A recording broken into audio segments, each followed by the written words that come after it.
Summerland is a sleepy town. It is a purely student town, right? Once the school is on break, the town is quiet. I got expelled from the university. It's a missionary university, so it was more military style, if that makes sense. Ignorance is expensive. All the jobs I applied for, straight rejects. I remember I applied to McDonald's, I applied to KFC, you name it. I applied as a cleaner, I applied as a waiter at a restaurant. I applied just because I just wanted that income. Everything was straight reject. I'm like, and I looked at, come on, what's going on here? I'm a banker back at home. How dare you reject me for a common cleaning job? So one of the culture shocks that I experienced was the coins. It was that mindset that I brought, that a 20 pound is equivalent to like a 20 naira. You know, there's something they say, a closed mouth is a closed destiny. You know, they entrusted 50,000 pounds in my account. Even me, I was scared. Every day when I wake up, I will log in. Is the money still there? Because to avoid stories that touch. I just knew that there was something better. So that has always been my train of thought, that there's the next level. Figure out those people in the next level. Figure out what they did to get there. Then apply yourself to it. And that was what I did. I'm Odedina. Welcome to my podcast, Your Immigrant Success Stories.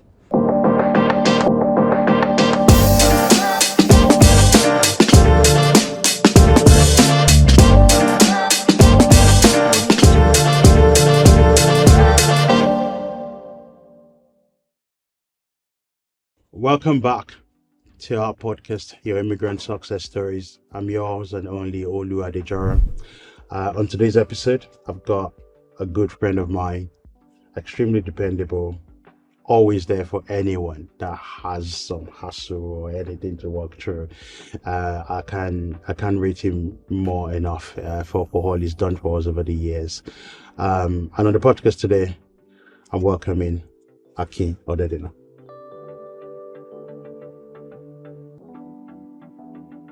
Welcome to the show. Thank you.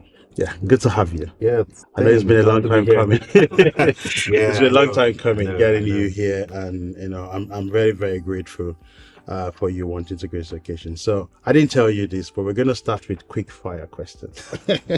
So no hot seats. So you've got 30 seconds for each question. Okay. Well, we could elaborate a little bit more, but that's fine. Okay, so chocolate or vanilla? Vanilla. Okay. What's your favorite childhood memory? Favorite childhood memory, I think, was when I got my first camera. Okay. Yeah, I remember growing up, I was into photography. So yeah, when my dad bought my camera, I remember how excited. In fact, I can still picture my excitement right now. So yeah, that was my favorite childhood memory. And how old were you? How long ago I think I was 9 years old at the time. Yeah, I was 9 at the time, and I'm guessing that shaped some stuff later in the future. Obviously, we'll touch on that at some point. Yeah, actually did. Okay, good. So where do you go when you want to be alone? I go to the cinema. Oh, good. Yep, just go and watch movies. I like watching movies alone. In fact, it's one thing I tell people, that the way I watch movies is different from the way people watch it. I'm that kind of person. I want to get every little bit of, so you see me pausing, rewinding, you know, okay, what did that person say? Look at the body language, things like that. So yeah, when I want to be alone, I just go to the movies, cinema, sit alone, just by myself. Wow, interesting. That's good. All right. I think these are not hard enough. I need to do better. All right. So if you could take 3 items on a desert island, what would that be? 3 items? Yes. On a desert island. I'll take water. Okay. Survival mode. Exactly. Yeah, I'll take water. I guess I'll just take a pen and a piece of paper, you know, since I know I'm just going to be by myself. And I like jotting things down. I like just penning my memories of, you know, when things come to mind. This is going back to you wanting to like script again in that desert. Something along that line. I can imagine. Yeah. All right, good.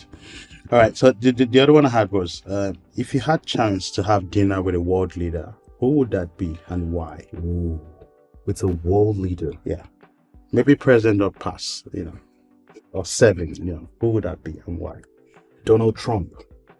Okay. Oh yeah, I know it's a bit. A lot of people will see that. Okay, As a that bit got me a little bit of yeah, back. Yeah. very controversial. And but why? Why? Why? Because I think he has, irrespective of the controversy surrounding the man himself, I think he's got some very good life experiences and life lessons.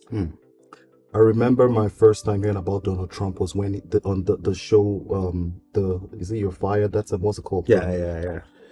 Kind of equivalent to Apprentice. Yeah, The Apprentice. Yeah, the US equivalent. I can't remember the actual name of it right now, but yeah, and he came across as a very dogged person. His tenacity, he wants something and he goes for it. He damns the consequences. He gets it done. I mean, look.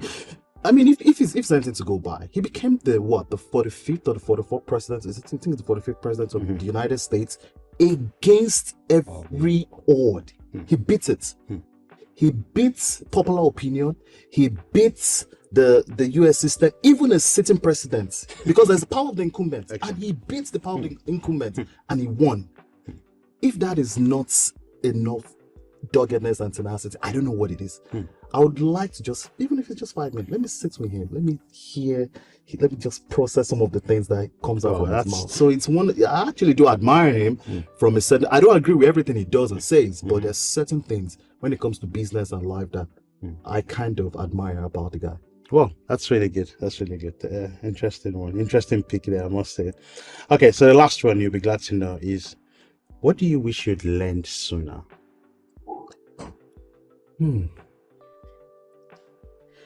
There are lots. I'm trying to say which one I will bring on top. What do I wish I had learned sooner? I think the power of positive relationships, the power of building relationships.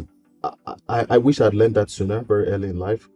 I mean, I'm not doing too bad with that at the moment, but I think it's something that I wish I'd clocked into it very early. That in building networks, building relationship, but yeah. That's what I would say. I wish I learned sooner. All right, good. Okay, so quick fire questions, Gan. Let's get into some personal interaction. So, who is Akinola Odedina? Who are you? What do you do? I mean, I like to call myself a free-spirited person. I say I am a free-spirited person, a creative thinker, a cybersecurity analyst by day, and a creative thinker, and lover to a lovely wife by night. Yeah, Interesting. So yeah, that's me basically. That's a high level overview. I can go into the nitty-gritty, but yeah, I'll just keep it that way. Good, excellent. So what was growing up like? Growing up was I grew up in Lagos, Nigeria, obviously in West Africa, basically a country in West Africa, and I would say growing up was good. Yeah, was good. I came from a modest family. My father was an accountant, was a chartered accountant. He worked with an accounting consultancy firm, then moved on to a discount house. So I was pretty comfortable growing up. So growing up was pretty comfortable for us. My mother was a civil servant working with the government. She was a teacher, right? I mean, both parents are retired right now, and so she was a teacher, and she was in education. She was an educationist. So, imagine being the son of a teacher. You just have to do right. You just have to do right, So, and yeah, that was it was pretty comfortable. Growing up was comfortable. Good. So, I'm guessing your primary, secondary schools was in Lagos? Oh yeah, it was in Lagos. So my primary school, I went to a private school. It was called the Pampas Private School. Okay. Oh, but that don't mean they pampered us. Yeah, Pampers Private School. So this was in Surulere, Body Thomas Surulere. Then I went to secondary school. I went to quite a number of secondary schools, Okay. right? So the first one was called Solid Foundation International School, also in Lagos. Then I moved on to another school called Grace High School. And at some point, because my mom was a teacher in the school, and my secondary school days, I was quite notorious, right? So because they wanted my mom to keep an eye on me, they moved me from the school to put me in the school where my mom was a teacher at the time. So I went to that was Bagada Grammar School. Yeah, it was a government school, and yeah, so that's that's primary and secondary school basically. Good, interesting. So in those very early formative years, did you really know what you wanted to do? Or I dabbled a lot with different things. At one point, I wanted to be a pilot. One point, I wanted to be a veterinary doctor. One point, I wanted to be one point I wanted to be an actor. Right? So there are different things that just came, but I wasn't really sure what I wanted to do. Okay, so you finished college, secondary school, as we call it back in Nigeria then. And then what was the next thing? What was the choice of university? What was the journey to that? Right. Now, now this way it gets interesting because my choice of university at the time was a federal university, University of Lagos, Unilag, as we call it. And the reason being was because of what I wanted to study. I wanted to go into creative arts. Yeah. Right. Because I'm a creative person. The way I process things visually. Right. So I just wanted to go into that space. And growing up, I was always in one media team, one drama team, one all that. Even in church, I was in a drama team. I was in the creative team. So I had so much creative expressions in me, and I thought that creative arts was good for me. But my dad said no. I remember that say, no way. That's, you want to become all those people that will go on. There was a very popular media channel at the time. This is Channel O. Yeah, I remember Channel O. Yeah. So it was Channel O at back in the days was like an R&B, hip hop type of channel. And my father said, so you want to become all those people that will be on those channels, sag their pants, wear big chains, and go about the streets doing this. And I'm like, oh my God, how do I want to begin to explain that it's not about this, it's my about, yeah. Anyway, I lost that battle, and well, I said, no, I'm not going to that. I'm not doing that. There was one private school at the time that came up, and I must go to that school. I didn't like it, but obviously at the time, you didn't really have a choice. If you grew up in the era I grew up back in Nigeria. But those who grew up, it's not what is happening right now with this Gen Z or Gen Y. Or no. You get millennials. You do what you get told to do. No, exactly. You do what you were told to do without any sort of pushback. Yeah, and I went to a private university called Covenant University back in Nigeria, and I studied accounting. It wasn't my first choice, but I studied it.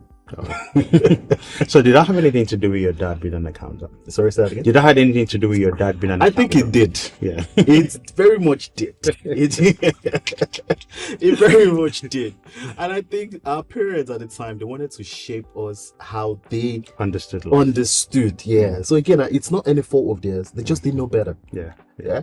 Back then it was either you become a doctor, a lawyer, accountant, and because they were doing very well in that particular field, right? They felt like no other field apart from this field is the way forward. So yeah, he was an accountant, and yeah, I studied and because I'm the first son, I bear his name. So it was like he wanted to photocopy himself. He wanted to see himself in another person. And yeah, I did. I studied accounting. I think, yeah, it played a big part in me studying that course. So, I know this is not something you've discussed before, but I'd like to touch on briefly. So, I know there's a story around, you had a little challenge at college, which probably elongated your time at school.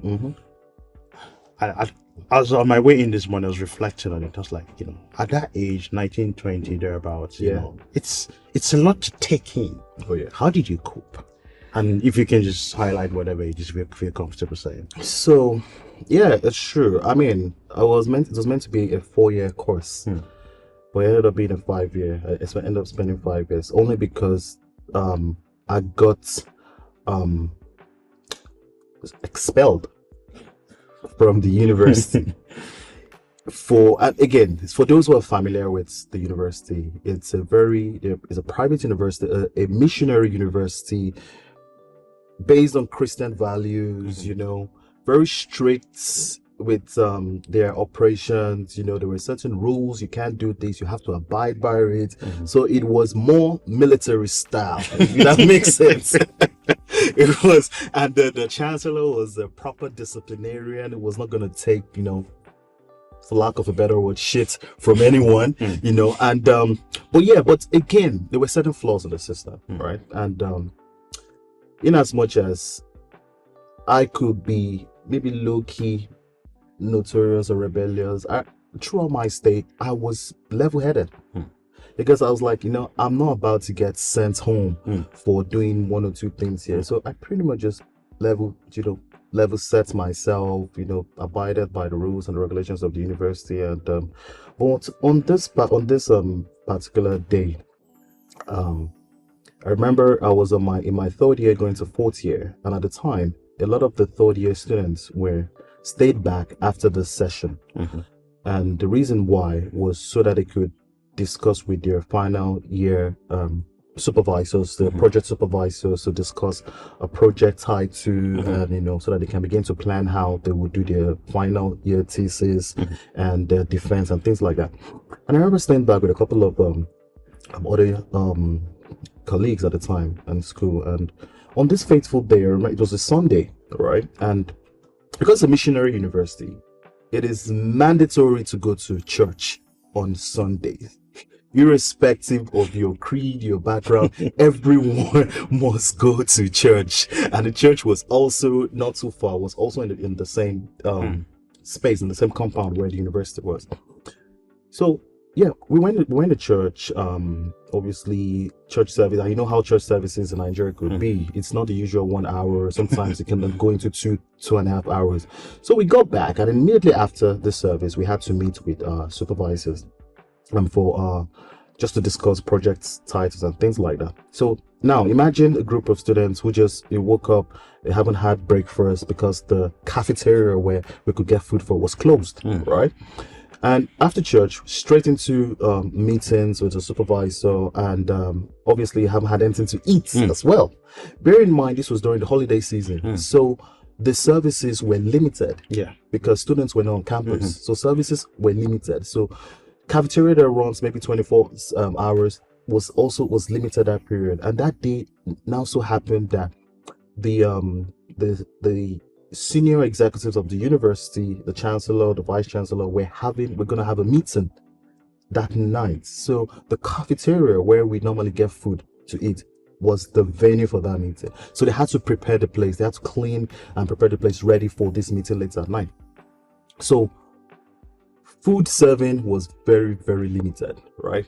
And there were long queues. And I couldn't wait. I couldn't stand on those queues because I had the meeting with my supervisor. Anyway, that meeting went on to very late at night. And by the time we finished the meeting with the supervisor, we're just heading back to the hostel, the house of residence.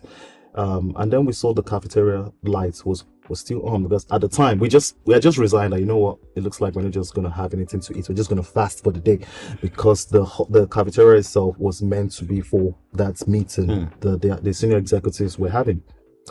We decided to go, that, let's just even go and see if we can even get food to eat. We got there, and we saw other students in there eating, and we're like, oh, okay, how did you get this food? Did they serve you the food? And these guys are like, oh no, we should just go there and take the food. And where they were pointing to was exactly where these university executives were having their meeting. And at first I hesitated. That, what do you mean? Go there where the chancellor, the vice chancellor is? And he said, yeah, that's other people. And just as he was telling me, I saw another student just walk down from there, and they had this big plate of rice with all this meat and protein. I was so hungry, but I said, you know what? Let me try. And I walked ahead, I walked down. And I'm obviously being conscious. The servers, it was, buffet style, but we had the servers behind. And the servers, they were like, and I kind of asked that, is it okay to, and they said, yeah, sure, go ahead, take. That's, your students have been coming here. I'm like, okay. I picked up the plates, took a spoon, rice, plantain, chicken, beef, and I walked back to where all the students went. Now, this cafeteria is very large and massive. And I went to the far end. That's where all the other students were, right? On the other end was where this meeting was happening, right? All the executives were there. And because of how large the cafeteria was, they didn't actually use up to half. So there was a very large space and distance between where we were sitting and where they were having the meeting. And all of a sudden, as we were just there, I remember the registrar of the university just walked down to us and he came and he said, oh, the news has just gotten to him that we were making noise and disturbing. And we looked around like, what? That's not us. We won't say we're not talking, but it's all these across table discussions that can never be heard there. And the man kind of looked and he agreed and he said, well, okay, that we should take our food and go to a separate room that is outside of that place, which we obliged, and we did. We went to that room. Now, where this room is a place where once you're inside, you can't see outside because it's like a very shielded and enclosed area. You don't know what's going on outside. And it was me and about 5 others. We went there, we're sitting and we're just eating our food when we just saw the dean of students at the time just walking with another student, one of the earliest students we met in the cafeteria there. And next thing, the student just pointed and said, oh, these are the guys. I'm like, huh?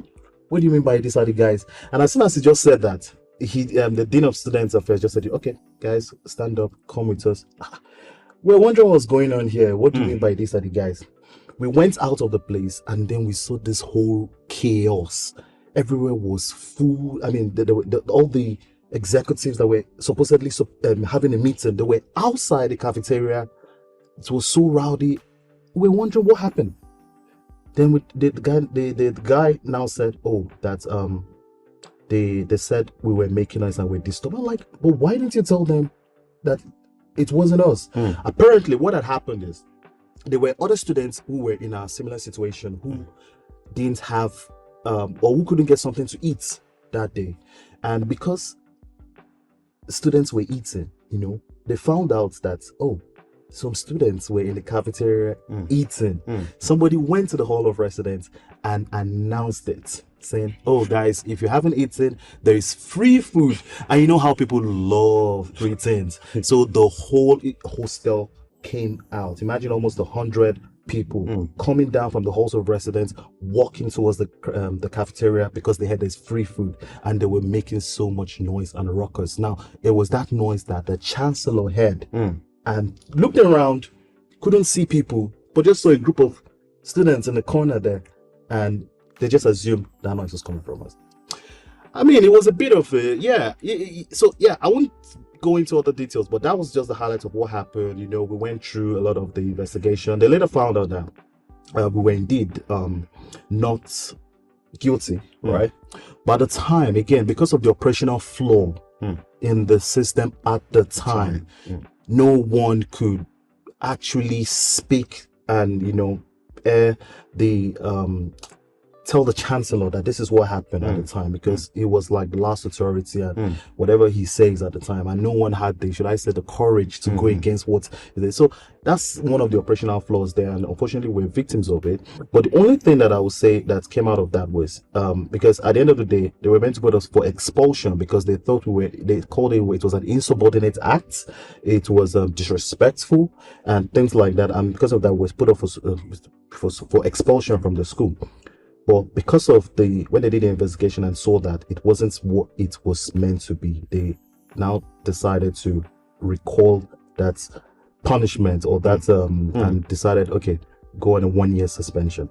So I went home for a year. At that age, obviously, I couldn't understand why. What have I done wrong? I have being a good guy, in this school, I haven't done I haven't smoked weed or all those other kind of offenses that a lot of people get this kind of severe punishments for, and things like that. But I couldn't understand it. Even today, my dad kept asking me that, okay, what exactly did they say you did? I couldn't explain it because even I was confused. How did your dad take that? Surprising, he was like, okay, what's going on here? As in, he just couldn't understand it. But I think my parents were really supportive, although disappointed. But obviously, they had the situation. We tried to appeal several occasions, but at some point, we just stopped appealing because it was already, at this time, it was like 3-4 months into the 1 year suspension. So you know what? Let's just wait out the rest of the year. So what were you doing in that 1 year? So now that 1 year, I kept myself busy. I started doing like other professional courses. I remember at the time, because of my course of study, accounting, I enrolled for professional accounting certification, ACCA. So that year, I did my ACCA. Wow. Yep. I did my ACCA to a considerable level. I did all the papers, and although I didn't finish it at the time, but I got to the final stage in that 1 year. Wow. So I kept myself busy during that period. Yeah. Oh, good. All right, interesting. So, finishing university and obviously in Nigeria there's this national youth service corps, which is like a mandatory thing. So I'm sure you had. Where was that? Oh, I was posted to Jigawa State. Oh yeah, that's a distance from home. Proper nuts. Yeah, did you enjoy that? I loved it. Yeah, because all my life I'd lived in Lagos. And when the opportunity came to get out of Lagos, I immediately took it. I remember my parents trying to say, to try to speak to people to see how they can redeploy me down to Lagos. I said no. I want to go there. I'm not redeploying this back to Lagos. Lagos was too familiar for me. I am like a local champion in Lagos. I want to go elsewhere. So yeah, I actually went. Oh, I went there. Any memorable experience from being there? I think it was a new experience for me because it was a different culture. Yeah, the Northerners, the language was entirely different from what I was used to. So it's having to behave and imbibe their culture. A lot of culture shock over there, but I learned it. So I spent 3 weeks on the training camp. After the training camp, I got a job with a bank, right, in that state, and I was a relationship manager. Let me put it that way: a banking relationship manager, which is known as a marketer. Yeah. So basically, the whole idea is to go out there, get clients, get accounts, get people to open accounts with the bank, right?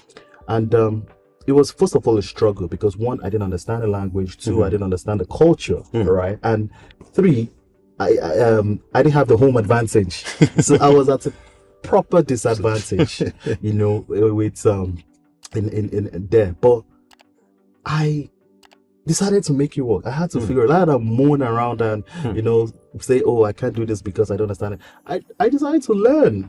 I started learning the language. I started learning the mannerism. I started learning how to greet people in the language, in Hausa language, doing all the ranka-de-de, yayakas, and all those things. Yeah. I learned it, understand that they're predominantly Muslims, right? So Fridays, so there's a typical thing there. Again, it's one of those culture shock. If I want to put meetings, you don't put a meeting after 1 o'clock on Friday. It's like an unwritten rule. Yeah. Fridays, prayer time. After prayer time, everybody begins to wind down till Monday. So I didn't know. At the time, I would set meetings with my boss or with some of my colleagues, 2:30, 3 on a Friday, and they straight up declined it. I started wondering that what's going on. This has been a pattern. And the reason why I was doing it is because I looked at their calendar and I saw their calendar was free. So I thought, oh, okay, they've got some free time here. Let me go ahead and book these meetings there. But straight decline. Until later, I began to understand that so there's this unwritten rule after 1 o'clock, after prayer time, basically. So if you want to do anything, speak with people, do it before prayer time. So it's just one of those things, right? And because it's a predominantly northern state and they're so deep into the Sharia law as well, there are also some written rules, like when you walk on the streets with ladies or with women, there are certain mannerisms that you should not do and things like that. So extremely conservative. That's the word. Extremely conservative when it comes to that. So I had to learn, and it was an experience. I loved it. Awesome.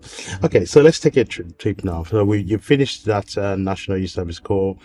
Did you do any?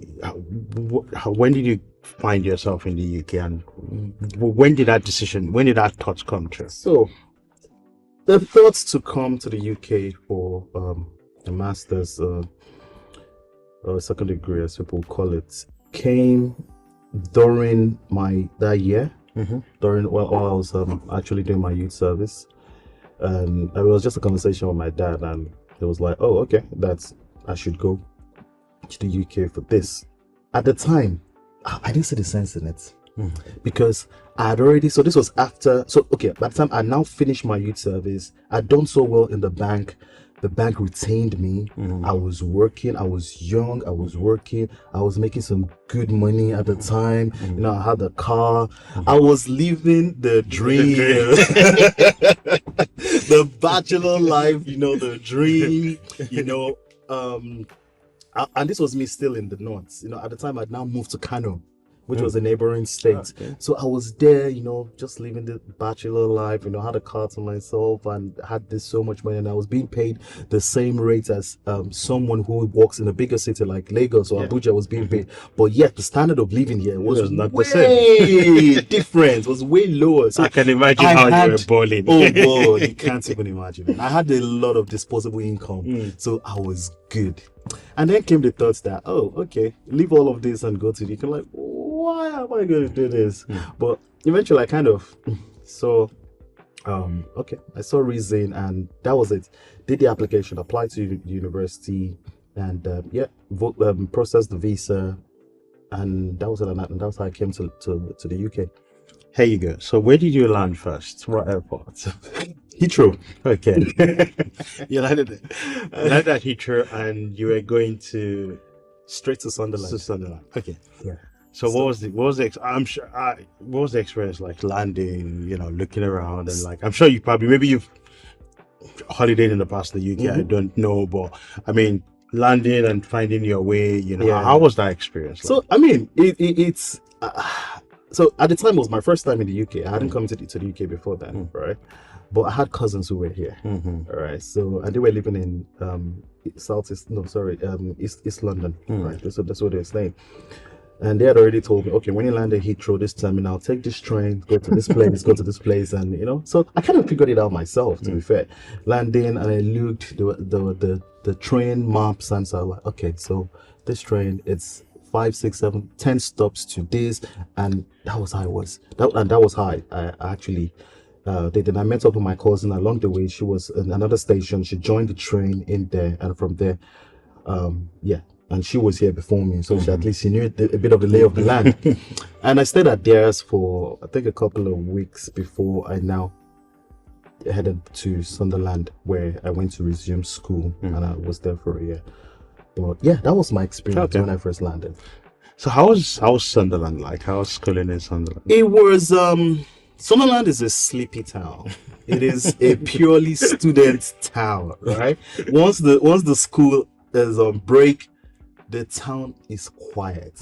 It's a retirement city. Basically, that's pretty much what it is. It's a retirement city, and it's a place where you come to London, you hustle, you make all your money, and you just need that peace and quiet.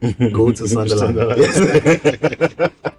to Sunderland. But yeah, that was how it was, and I remember when I came, and this is one of the things I normally tell people. It's lack of information. Ignorance is expensive, right? Ignorance is very expensive. So going back to when I came, I mean, because I was actually doing a pretty good job in Lagos, working as a banker. I had all this money. By the time I converted it to pounds, I came into this country with about £5,000. Wow. Yeah, at the time, I came to the country with £5,000 of my own money, right? And for those who are very familiar with how things work in Nigeria, you want to get a cab, and I didn't understand. So one of the culture shocks that I experienced was the coins. The £1, the 50p. I didn't know how valuable how valuable that was. I was always just dumping it somewhere because back in Nigeria we had like the 1 naira, the 50 kobo, and that was pretty not really valuable, compared to. So I had it was that mindset that I brought, that a £20 is equivalent to like a 20 naira. I remember getting around in Sunderland. I didn't understand the bus system, right? So I was always taking cabs. And if it wasn't, if it was the normal cabs, it's still okay. It was the black cabs. Oh, God. And those black cabs were easily accessible. You just see them. So I was always taking black cabs, right? From one place to a place, and they said, "Oh, that'll be £10, mate." And I'll just bring it out to me. But I didn't know I was foolishly spending this money because I didn't know, because I didn't understand the value of the currency. I know, like I said, I came with money, so I just, oh, okay, yeah, that'll be. So, until one day, one of my colleague from uni, after we finished class, we found out that we're staying in the same building, right? As students, I stayed in student accommodation. So after I made friends and we're just going, then meet in my typical foolishness at the time. As soon as I came out from the lecture hall, I just already flagged the black card. And he said, no, that what am I doing? That no, don't do that. I'm like, oh, okay, that's no problem. Let me just follow him. Like, no, we'll take the bus. I'm like, oh, okay. So at the time I was like, all right, let me even know how the bus works. We got there, we bought the ticket. And ticket was £1.50 from where we were to like £1.50. Like, okay. And then we entered the bus. It was then and I realized that even from the distance from the halls of residence to where the college lecture building wasn't even far at all. The path the bus took, it felt like a very straight path. But then and I remember when I take these black cabs, they go all around. I didn't say anything. Wait, this thing, how did these guys, why? I told them, I said, look, are you sure this? He said, yeah. I'm like, I don't remember going like this. I remember it would take me go around. It was then, and when I started to understand the lay of the land, when I remember, and I realized that, these guys were just taking me on a journey, right?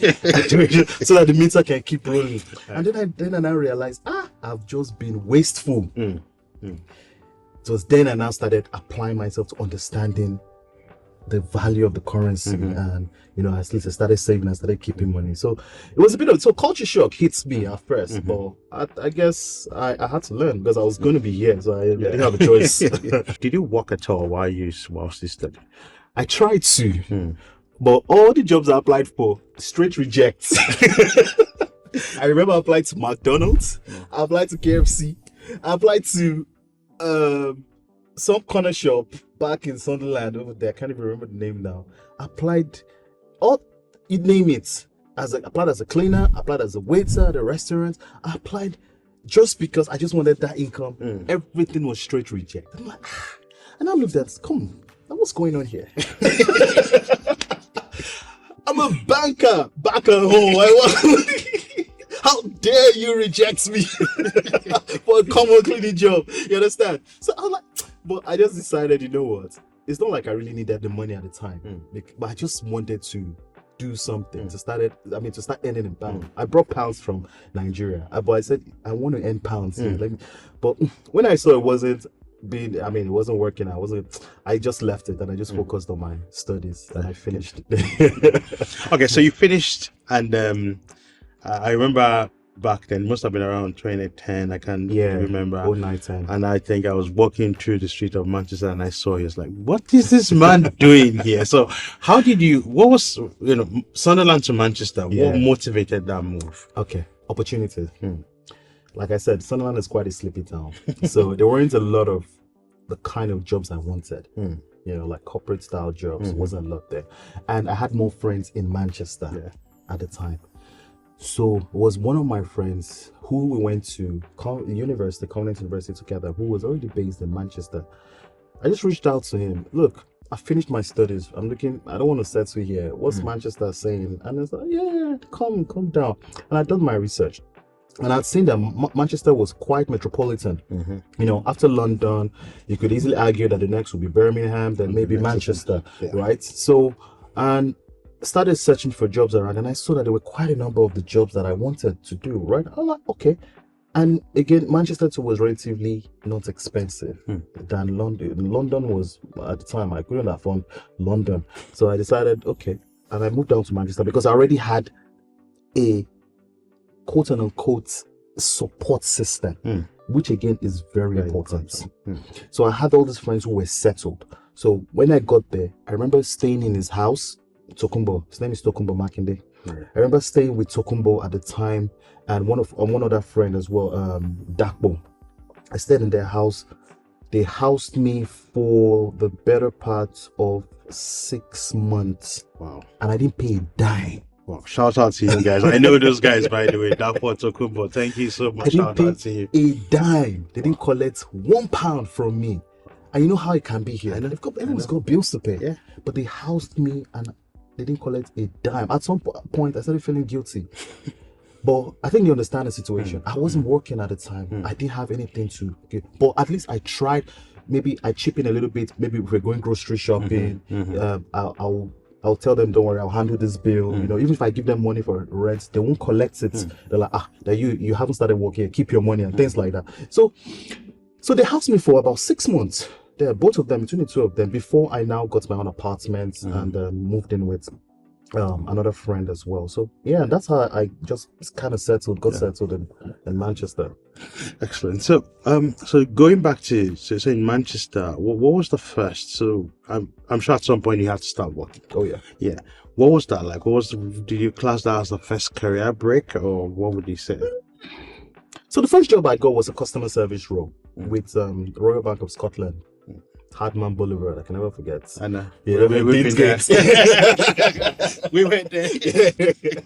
I worked as a customer service operative in their credit card department. So I'll say that was the first job I had. Now, it wasn't what I wanted to do, but it was more like my first entry into corporate England, as they would say. You know, I was working like one of the top banks at the time. You know, so, and it was kind of shift based, right? So I think at the time I was doing, my shift was like 7 to 7 or something, and someone else picks, you know, sometimes then I changed shift. I was doing 12 p.m. to 8 a.m. in the morning. Then so that was more or less like my first break into it. Now, one thing with me is I've never been that person to settle. I was always looking for the next best thing. Yeah, the next best thing. Now, the job at the time, it was okay, it was good. People were doing it. I remember one of my team member in the same team said he's been doing this for the past 20-something years of his life. And you're thinking. And I was thinking, do I want to do this for 5 years? Talk less of 20-something years? And the answer was no. I didn't want to. But I just knew that there was something better, right? And I see people doing better, and I know that the people who are at that next level don't have two heads. Yeah. Heck, I could even be more brilliant than them. Excellent. Have more certifications than them. So that has always been my train of thought, that there's a next level. Figure out those people in the next level. Figure out what they did to get there, then apply yourself to it. And that was what I did. And I remember vividly this particular day, there was this gentleman. He was always he comes into the contact center, because I was in the contact center, right? He was always well dressed, you know, with his suit, tie, you know, starched, ironed, and was looking the part. And it was a black guy, right? He would come with his briefcase, and I kind of admired how sharp he was always looking. And like every time he just goes to the corner, and he was always doing something on his laptop. Then he will come speak to members of the contact center, like we customer service agents, ask us a few things about the processes, and then he goes and he was documenting things. And I noticed he doesn't work the same hours with us. Sometimes he comes in at 10 a.m. in the morning, and maybe by 12:01, he's gone. So one day I walked up to him I said, I wanted to know you're really curious to know who this person was. What are you doing here? And, and I walked up to him. And I think maybe what even drew me to him was because he was also black. That's okay. I walked up to him and he's Deji, that's his name. Ayo Deji. And I introduced myself, I spoke to him, and he then spoke to me. Then that's when I realized that he was Nigerian as well. And then I asked him, okay, what do you do? Do you work here? And and he said yes, that he's a consultant. I said, consultant, okay. What does that mean in essence? That and explain to me, what he does, and like, Then the next question was, how much do you get? The next question. So all this do you do? How much do you get paid for it? Brother, he told me his salary. He told me his salary. And what I was getting paid in a month, Deji was earning it in 1 week. So I held on to him. I said, I will not let you go unless you show me the way. Unless you bless me and show me the way. And that's when he opened my eyes to a lot of things. And he was telling me about most of those jobs where there's certain jobs you get paid £350 a day, £500 a day. In those days, £500 a day. I was like, come on.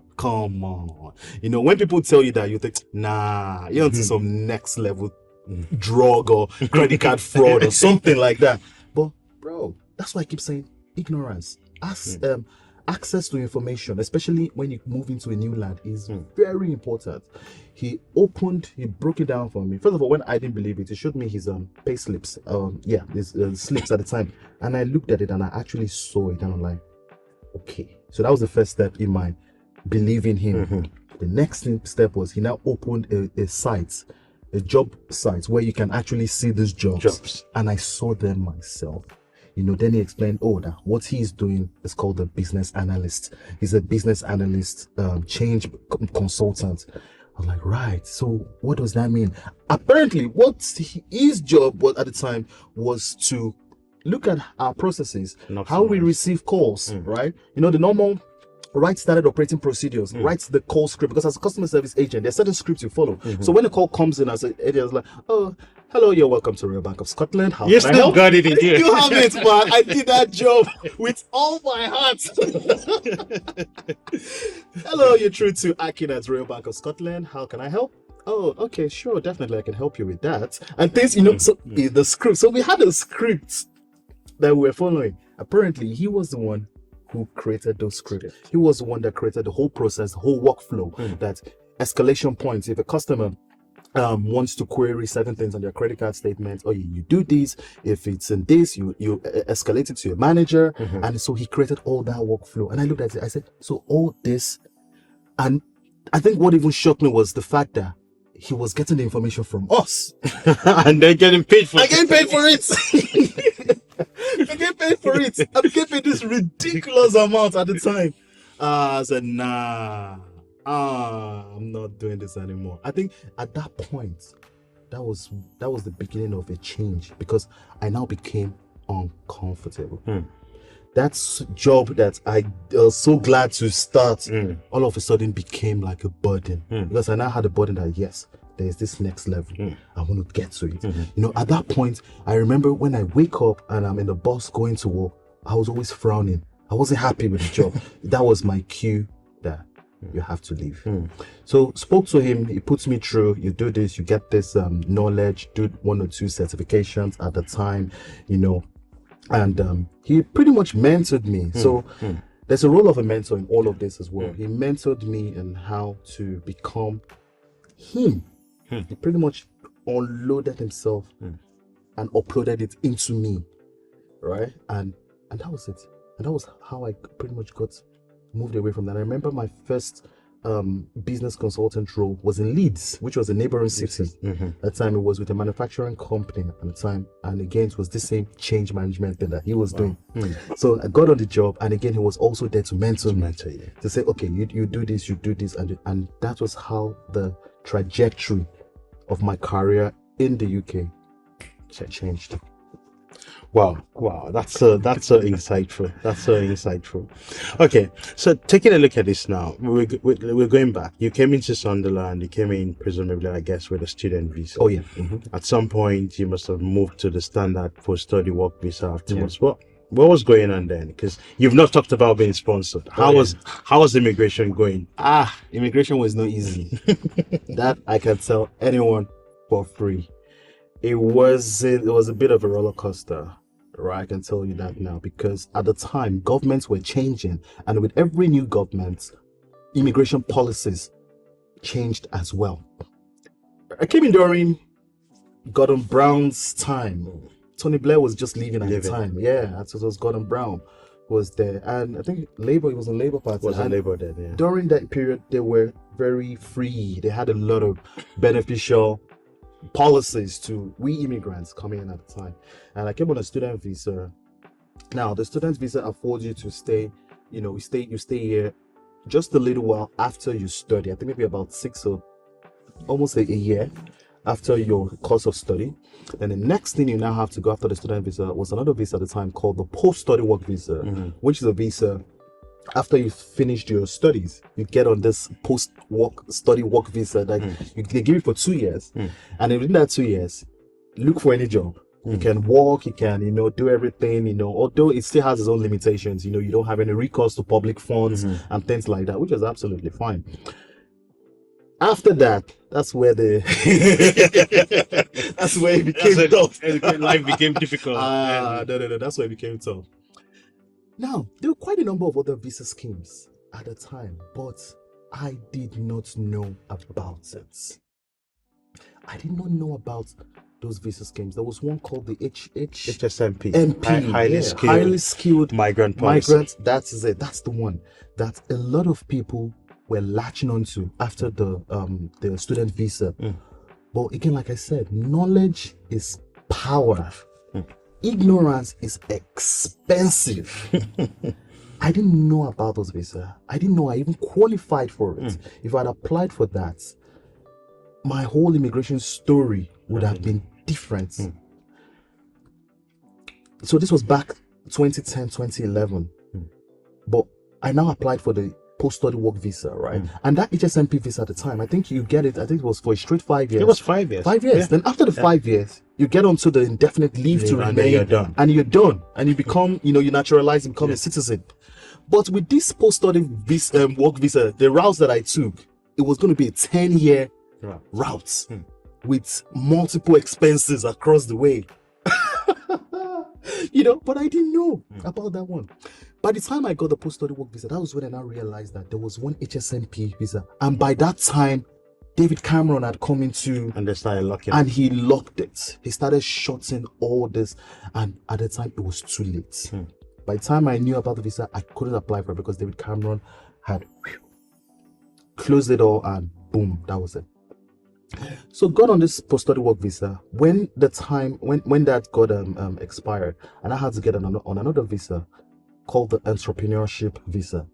Now that entrepreneurship visa, the minimum requirement was you need to get £50,000. Did you hear that? Back in 2011, 2012, £50,000. That was like billions. Then. Bro, are you kidding? For someone who just finished, school, and then I looked, I was like, where was I going to get £50,000 from? And I had months left on my visa. And I remember that period was tough. I went into low-key depression. Started thinking, where was I going to get this money from? How do I raise this money? It was a lot of money at the time. And there's so many things started going through my head. Am I going to get deported back? And things like that. But you see, there is a place of belonging to a tribe and a belonging to a community. And again, it's one of the things I tell people who are just coming. Once you come, get into a tribe, belong to a community, build out a support system. And if there's one thing, if any of this whole immigration story that I'm telling you has taught me, is the power of community, the power of network. I remember at the time, I belonged to a church in Manchester, Jubilee Church in Manchester. It's an arm of the Redeemed Christian Church of God. So I was always going to church. I was very, very, fervent in service and all. Belonged to a couple of departments there in church. The drama, creative departments. Working very closely there, and just serving basically. And there were other people in similar positions with me at the time. So when this whole situation came up, when the time came and I didn't even know where this money was going to come from, I turned to my community that, look, this is the situation I'm in. I need help. Because I was like, there's something they say, a closed mouth is a closed destiny. Closed destiny, exactly. I'm like, I'm not going to close my mouth here. Perhaps my helper is out just there. next door. It's just next door. Someone who can help me is just next door. And I'll close my mouth. I won't say anything. I opened up and I pretty much just downloaded everything. I told them the issue, the problem, and that was it. The church raised the money. Wow. They gave me that money. Wow. And I put that money in my bank. And I remember I had to put that money in my bank for a couple of weeks, and they entrusted £50,000 in my account. Even me, I was scared. Every day when I wake up, I will log in. Is the money still there? Because to avoid stories that touch, because my reputation was at stake. Because for someone to trust you and put £50,000, that means you cannot break that trust. So every day, and then it was this period where there was this whole credit card scheme going on, credit hack. Yeah. They were hacking people's accounts. In my head, I was like, oh my God, what? So first of all, I think the first thing I did was I opened an account that didn't have a card. So nothing would be, no temptation would happen. I didn't have a debit card for it, so you can only access it through the internet. So I was always logging. Okay, the money is there. Okay, it has not reduced. And I looked for one that there was no direct debits, coming out. So it was just a plain account opened solely for this purpose, and that was pretty much how I did that. Right, I applied for this, and guess what? I got rejected. Wow. Oh yeah. So it was hurdles after hurdles, obstacles after obstacles. I applied, after going through the obstacle of raising that money, I eventually got the money, and the Home Office refused my application. So was this affecting your work at this time? Oh yes, it was. It was at the time, because HR knew I was applying for this, and they were waiting.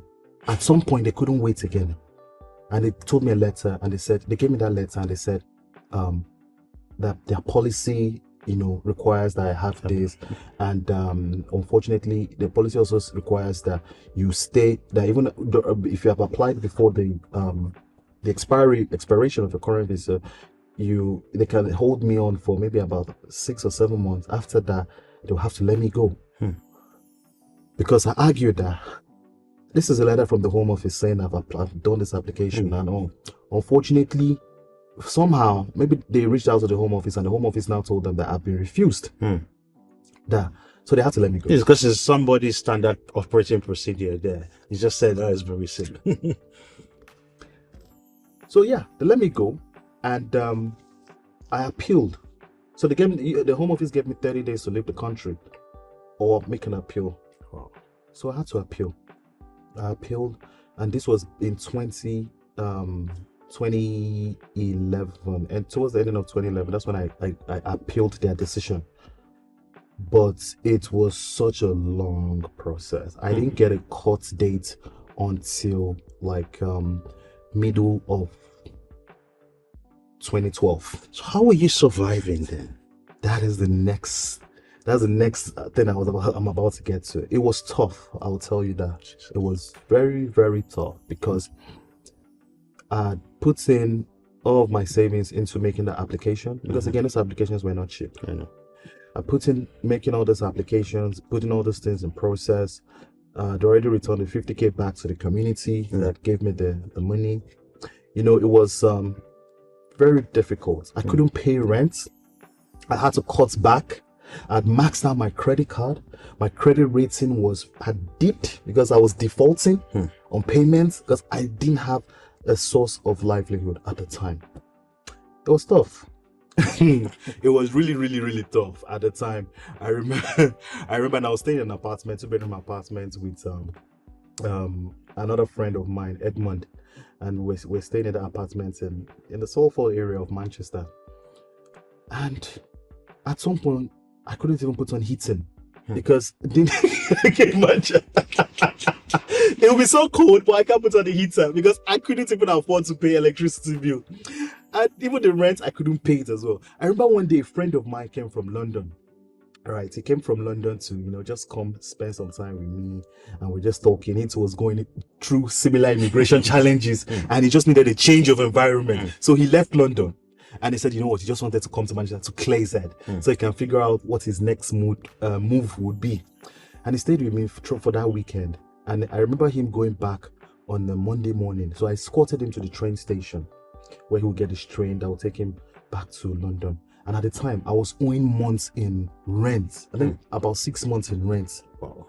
For the landlord, the caretaker, was haggling for this payment, but I just didn't have it.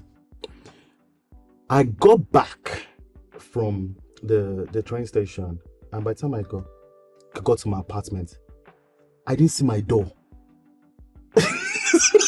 You shocked? That's just shocking. I go back and I didn't see my door. I'm like, wait, I had to because it was like a tower, like block of flats, and I was on the 21st floor. I had to go again to check. Am I on the right floor? Is this 21? And I looked. This is the 21st floor. That's my apartment, 216. My door wasn't there, and I just walked in, just saw a piece of paper on the floor.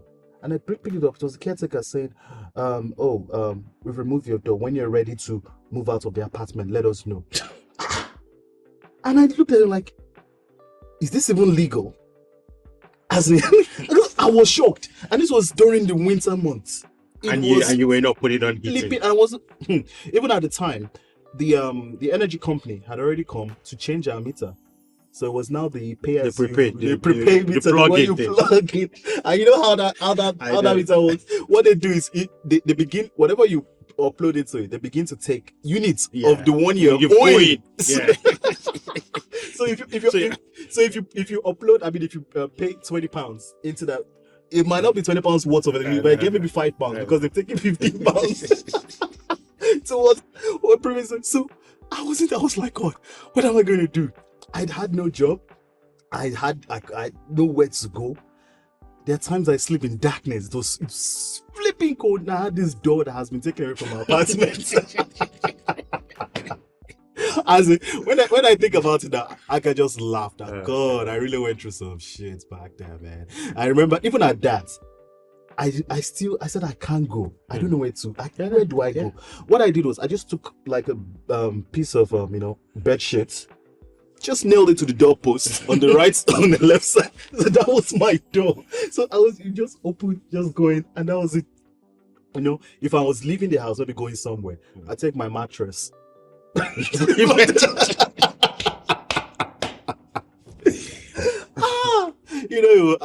was oh god, jeez. And I did that, and I think even after after they took my door, I still stayed in that apartment for about 3 weeks. Wow. Before I now moved down to London, because I had some of my friends were staying in London, and I just came and they said, no, well, I think I'll just come down to London. I'll come and couch surf. So I started, surfing on people's couches, sleeping on people's couch. Maybe I sleep in friend A's apartment Monday, Tuesday, like move to friend B, stay there Tuesday, and I was always doing that, and I did that, and all that period was still keeping up to tabs with the whole appeal process. Yeah. Eventually, we got court dates, which was around November 2012, right? And the lawyer, we decided, okay, we went to the courts. So we appeared at the court because we had to appear in person. And as soon as we got there, the sitting judge just looked at our case, and usually this court cases, apparently it takes about, maybe about 45 minutes to an hour. And the judge just went in, looked at the case and looked at it, and next he looked at the the prosecutor, that's the Home Office, because the Home Office had their own Non-prosecution. person there, saying, coming to defend the reason why they are rejecting and why they are not going to approve the application. And they went, and the judge just looked at the case and said, why did you refuse him? I can't see any reasonable thing here. That this is a points-based system. And from everything here, he has met the points. So on what basis was he refused? Yeah. And I remember the guy stuttering, saying, yeah, Your Honor, something. So I think something very ridiculous. It says something very ridiculous, like the money that the 50,000 that I was using as my what's it called? Was just put into the account just a couple of days before so if I had to put it in my account for like a period of days, right? So, and if I was counting backwards from the length of the time it was meant to stay in that account, maybe I was meant to put that money, say the 18th, that the 18th was the latest that money was meant to be in the 18th of, say, October, was meant to be in that account, so that if I walk backwards, I will be able to meet the deadline for my visa proposal. I put this money in on the 17th. So you were on point. I was still early. So that was his argument that, well, the money just came in a day before that. We're expecting that he builds this money coming in so we can. So, and he said, so where on this point the requirements did they write that you must build it? You must build it. He couldn't answer. And I kept quiet. And Joe just looked at him and said, this is how you waste taxpayers' money, because I'm here being paid to come and listen to this. I shouldn't be here because he doesn't have any reason to be refused. The next thing he looked at me and said, Mr. Odedina, I do apologize. Sorry about this. You get your approval and you get your card in 2 weeks. Wow. Case closed. Less than 10 minutes. How did you feel? Relief. I felt it was relief. It was a mixture of, should I say, it was a mixed emotion, because I felt angry that was the baseless reason why they've refused me, why I've gone through such hardships in that 1 year period, just because of something that wasn't really relevant. Why I had to max out my credit cards and be in debt with bailiffs chasing me up and down. I remember I had a car at the time. Nah, fam. A lot of things happened to me that period. That car. At some point, I was sleeping in my car. Wow. Yeah, I was sleeping in my car at the time. Then there was eventually police took that car from me because I didn't pay my insurance. I didn't have money to pay. I couldn't afford the insurance payments of the car. I missed the insurance payments. Insurance cancelled it, and I thought I could wing it for a period. One day I was just driving and I just saw flashing lights behind me. I just knew, I'm screwed. The guy just came, the police officer, and that was it. Oh, your insurance is. I'm like, oh my God, really? I tried to come, obviously you won't give yourself away like that. Oh my God, but I did it.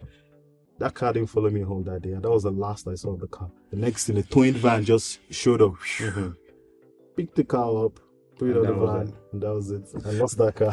So how did that experience? When you reflect now, how has that period shaped you? So two things. I think that period toughened me. It made me even tough because I went through a lot of hardship at that period, right?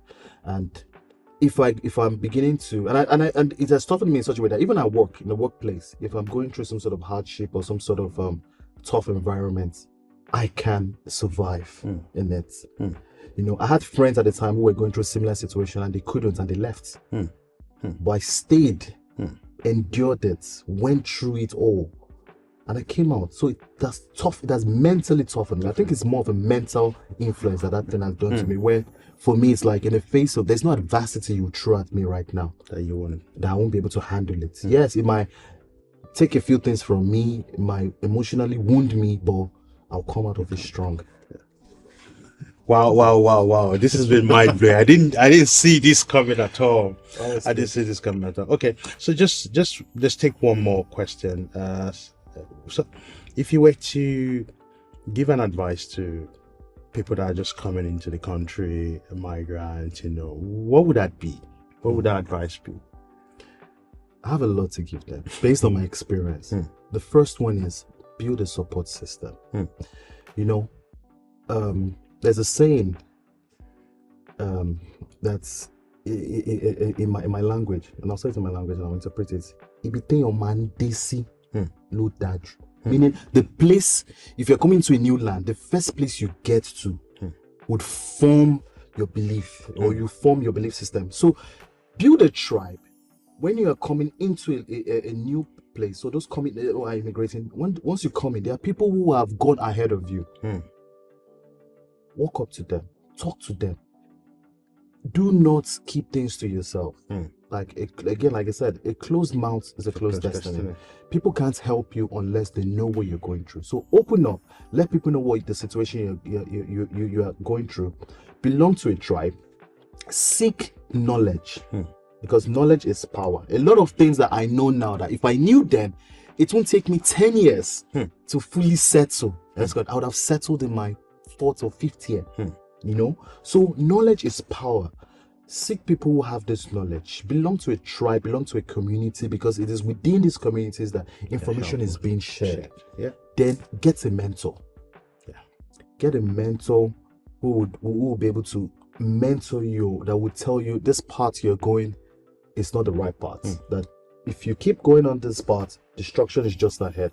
Leave this path, go this way. Yes, I know it might look good for now, but the future, it will not really pay you, and things like that. So mentoring, there's a place for mentoring, there's a place for getting information, belonging to a tribe. When you get to a new place, the place you get will form your belief system. I remember when I first landed, right, I had like some, should I say, family friends who I've known back in Nigeria, and I remember one of them talking about me at the time, saying, that the best job you can ever get at the time, was saying that the best job I can ever get was a cleaning role or working as a security guard. And fam, I began to believe that. Because the people around me, let's put the ceiling there. Because the people around me, that was what they were doing. And there's more to immigrating than doing those ones. True. The people around me doing it. Now, not to say that those roles are not good. I mean, there's dignity in labor. Somewhere. There's dignity in labor. I mean, the people who do it, I mean, they're doing an absolutely good job. But again, like I said, I always believe there's the next best thing. There's something after that level. And at that time, I started to believe that this is all I was ever going to do. And so all I was applying for at that time was cleaning jobs, was security, working as a security guard. I remember going to do my SIA license, the ones that I remember reading up for it and doing all those things, doing like combat door training, combat training, how to diffuse escalations and situations and things like that, because I wanted to become a security guard. But when I now started meeting and talking to people, working like minds, and I began to see that, right, this environment is constraining my thoughts, it's constraining it's constraining how I think. I couldn't think beyond this space. And I don't blame those people, because there's a saying that people cannot aspire to a level that they're not exposed to. The level of your exposure determines the level of information you give. That was their level of exposure. That they were good. I remember one person saying that she has been a cleaner for 16 years and she was enjoying her job. But that is her level of exposure. She didn't know better. And I started meeting people whose level of exposure was greater or higher than that. And they started telling me more information. And I began to understand their own exposure, and I keyed onto it. And so that's it. And it's like I said, I always look for that next big thing. That in as much as, it's okay to be content at a particular level, but it's also good to aspire. And that has been me, just aspiring for the next. So it's, again, advice: once you come, seek information, seek knowledge, belong to a tribe, and have a mentor. Wow. Thank you so much, Akin, for this session. I know we can go on and on. There's so much that we haven't talked about, but we have to draw a curtain on this. So, to our viewers, thank you so much for joining us again on this wonderful episode. We'll see you the next time. Until then, I'm Olu Adejara. I'll see you again. Thank you.